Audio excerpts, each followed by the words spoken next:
Around 2004, I found myself looking at the work of the artist William Bouguereau.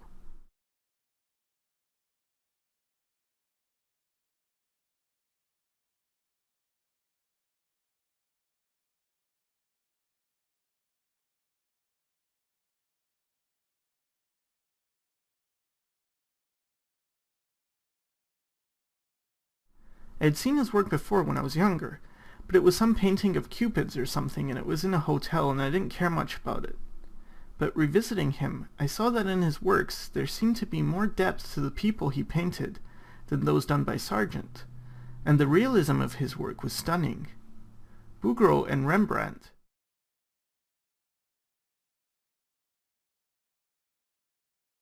were the two artists I knew that had a real emotional depth to their characters.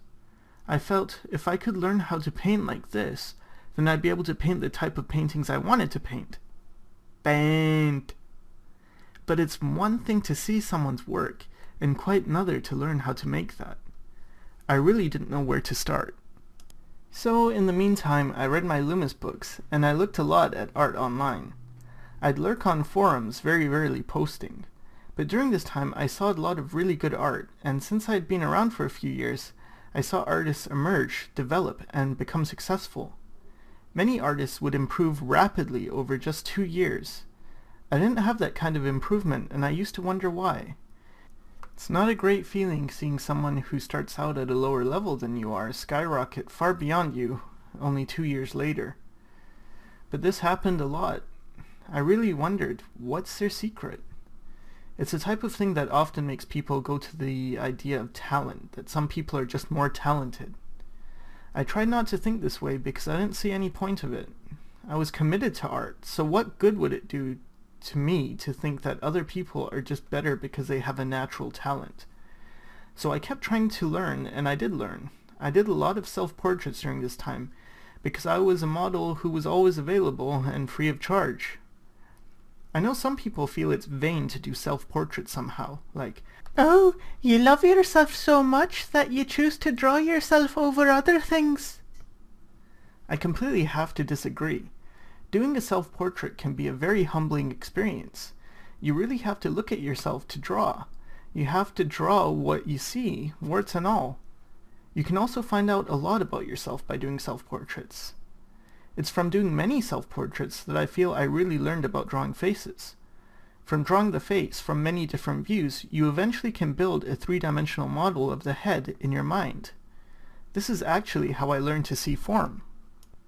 Every time I improved, it was always something that was hard-won. Nothing came easy. It was because things were so hard for me that I really felt like I wanted to help others. I'd always thought after learning something new about art, how much easier I could have learned it if I was just able to teach myself what had taken me so long to figure out. It was 2006 when I decided I would try my hand at making videos online to teach people what I knew. YouTube had only been around for a little over a year, and there weren't many art tutorial channels around, so I felt like there was a gap that needed filling. But it was still a hard decision for me whether or not to make videos. I felt I just wasn't good enough. How could someone like me possibly teach when there are so many better artists out there? Would the other artists look at me and think, who's this punk trying to teach? He can't even draw. Finally, I decided I wasn't making the videos for people better than me.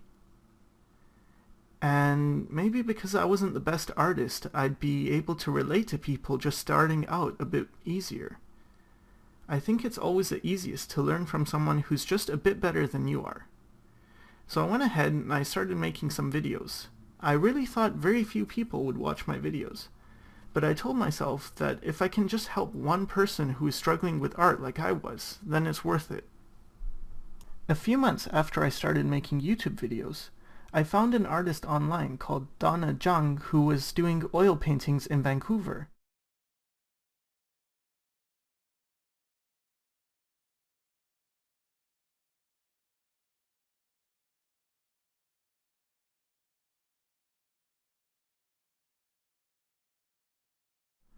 I really liked her work because up until this point, it was the best work I had seen from an artist in Vancouver. It was certainly better than what I had encountered with art schools here. I also really liked how her images of children had a great deal of emotion in them. The portraits had a depth to them that I often didn't see. I really wanted to take lessons from her, and so I contacted the gallery she was associated with and found out that she actually taught weekend lessons. I contacted Donna and she met up with me and accepted me as a student. But she was a bit concerned that I was a bit too old to be pursuing art as a career. I was 22, but anyway, it was me and a large number of middle-aged and older women. I think I was the only guy there, but whatever, at least I was able to learn. What I found out, though, was somewhat discouraging. She did some great portraits, but her technique was just using a grid to copy a photo onto a canvas. I found that all the emotion that had attracted me to her works really was in the photo itself. She was selling her paintings for quite a bit of money, and business was good for her. It only took her a day or two to finish a painting, and I found it really was somehow exploitative of the people in her photos, the people who actually held those emotions. Donna would travel to remote areas in Tibet to capture the faces of these people, and then sell them to rich people in Vancouver. Maybe I was wrong for thinking so. Perhaps it's no different than a photographer, and indeed she was able to, in her photos, capture the emotion of her subjects, so they were good photos, but the whole grid drawing method was a real turnoff for me, and I stopped taking lessons with her. But what I did gain was a method to oil painting. I think the thing that's probably the most valuable for oil painting is having a solid method, and having someone to show you the ropes. It's not like digital where things are really flexible. There's a lot that goes into learning how to oil paint. So after Donna, I was feeling a bit more confident in my path of becoming an artist. For 2 more years, I continued studying on my own. I did some oil paintings that found their way into some local galleries, but mostly I was just trying to learn and teach what I had learned in my YouTube videos. In 2008, my brother told me about an artist named Zhong-Ru Huang who was in Vancouver doing oil paintings.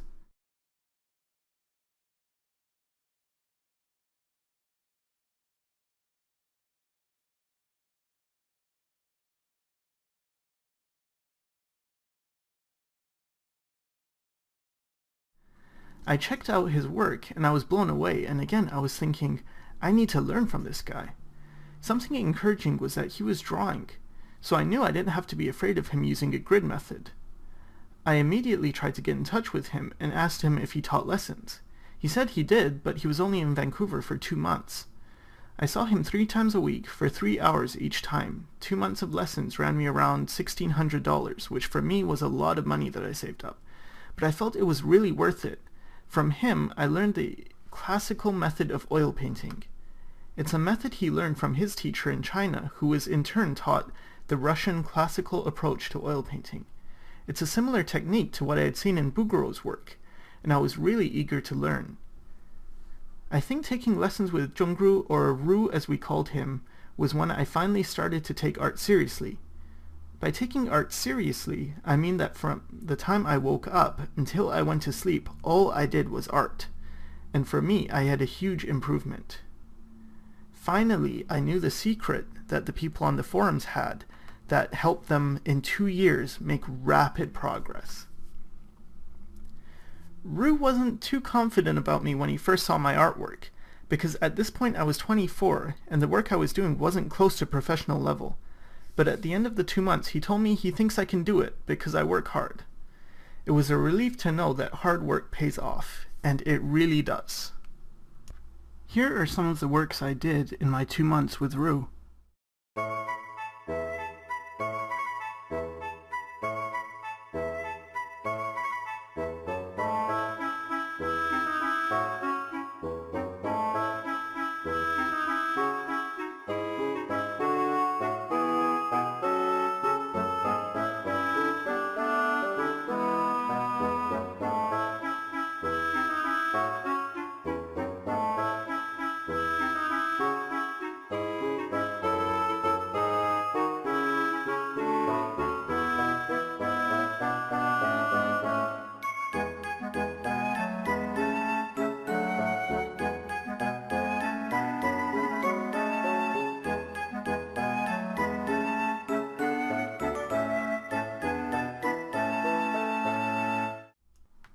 So after lessons with Ru, I was much more confident about my art.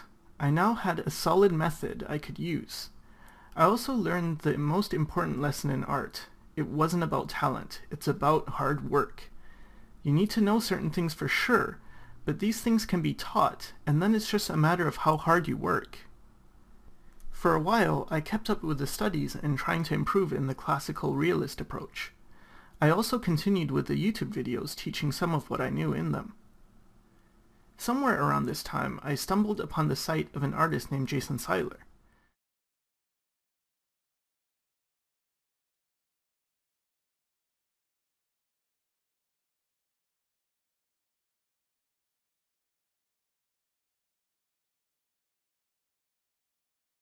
I thought his work was really cool, but I didn't think much more about it beyond that, because there were lots of really cool artists out there.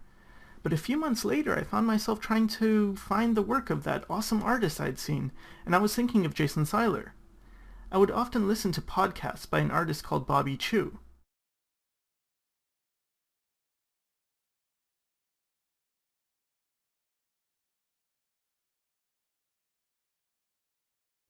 And he had started an online school called Schoolism, and I found out that Jason Syler was one of the teachers.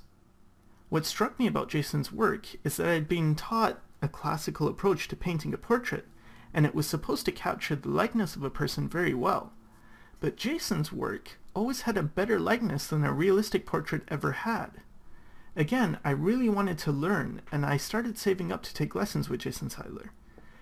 In the meantime, I told myself that I would try to learn as much about caricature beforehand as I could, so that I wouldn't start his lessons a complete noob. It was this time that I started my YouTube caricature series. It's also something I think is a good lesson. If you want to learn from a teacher, make sure you respect them enough to put in the effort necessary to deserve what they have to teach you. It's so often that people will ask me questions about my videos, and the answer is either in my video description or my channel info. It makes it hard to want to answer these questions because I feel like the person asking put in zero effort to find the answer on their own before coming to me. I don't mean to sound very preachy here, but I do feel like a lot of the younger generation these days have a tendency to take information for granted. I guess I must sound like a whiny old man now, so I won't go too much more into this, but if you are someone who feels you need an answer to a question, there is so much information available to you, so please, before you ask someone, try to make an effort to see if you can find the information out yourself. You'll feel much better if you do. So anyway, I took Jason Syler's course, and I learned a lot about caricature and digital painting. The coolest thing, though, was that the things he taught in digital painting were the same things my teacher Ru had taught me with traditional oil painting, and in fact, Jason's technique is born from the classical oil painting method, and Jason can oil paint like a boss. But what this really helped me see was how related different areas of art can be. I never cared for street caricatures, but I really love Jason's caricatures because they took the street caricature formulas and combined them with a classical fine art approach. After taking the class with Jason Syler, though, I got greedy again and I wanted to learn more. I know, I'm never satisfied. I don't know if it's a good thing or not, but I think maybe it's a good thing for a teacher to be constantly learning. Anyway, something that I noticed throughout the years was how much life and energy animators had in their artwork. I also felt really scared of animators because I thought animation must be so boring, drawing picture after picture, each one slightly different from the last. And these people do this boring job and get so good at drawing. I wanted to get good at drawing too, but I was scared of having to do something extremely boring in order to get what I wanted. But I finally decided that I should go to animation school and learn what animators know for four main reasons. The first is that I could learn why animators draw so well and why their work has so much more life in it than most other types of artists. The second is that it had been 10 years since I was last in school, and I hadn't obtained any post-secondary education, and I felt that my social skills had gone really bad in the interim. Hopefully, going to an art school would fix that. Third is that I'd establish some networks and learn about the job market, and maybe school could help me in my career. And fourth is that I always wanted to teach, but I didn't think I could handle the time involved to get a degree from a university at this point. And honestly, I don't think I'd be able to take the amount of non-art related courses I'd have to take. The school I went to had said that they accept teachers who are either in the industry for a number of years or who have graduated from their school, so some part of me wanted to do it just for the tiny chance that maybe I could actually make a living out of teaching. So I took a year of animation school starting in August of 2010. The good thing is, I did learn about how animators get life in their drawings, and it made my own drawings much looser. I was exposed to a world of new art and artists as well, like the beautiful work of Glenn Keane.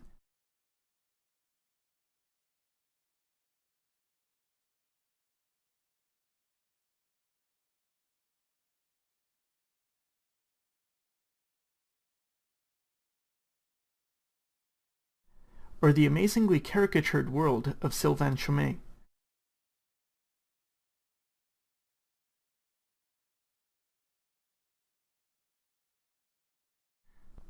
I also gained back some of my social skills that I had lost, and as for the job thing, I realized how much I didn't want to work in the animation industry, and it helped me focus on working in another industry like concept art or comic books.